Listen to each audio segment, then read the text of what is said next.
Pablo Emilio Escobar Gaviria naît le 1er décembre 1949 à Rio Negro, en Colombie, dans une famille modeste.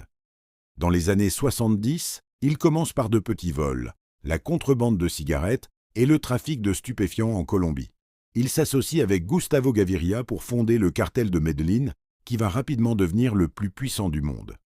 Le cartel contrôle la production et l'exportation de 80% de la cocaïne mondiale. Des milliards de dollars affluent chaque jour. Escobar devient l'un des hommes les plus riches de la planète. Il dépense sans compter et vit dans le luxe absolu. Il corrompt politiciens, policiers, juges et journalistes.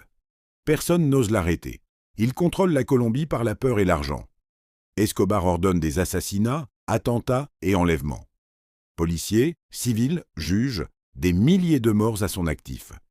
Il déclare la guerre au gouvernement colombien et cherche à renverser l'État par le terrorisme et la corruption massive. En 1991, il enlève Marta Nieves Ochoa, journaliste et allié politique. Sa pression médiatique explose.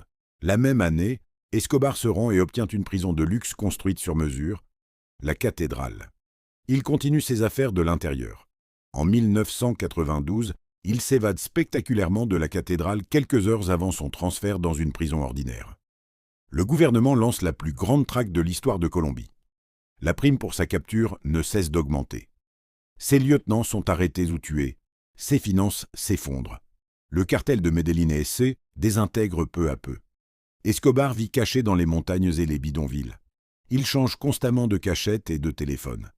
Trahi par ses proches, abandonné de tous, il se retrouve seul. Même sa famille se cache et change de nom.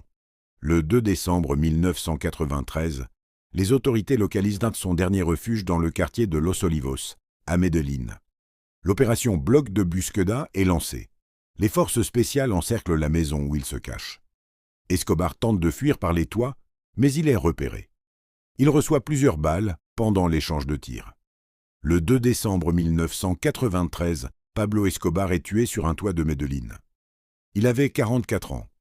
Son nom reste gravé dans l'histoire, symbole du trafic, de la violence et de l'avidité. Une légende controversée.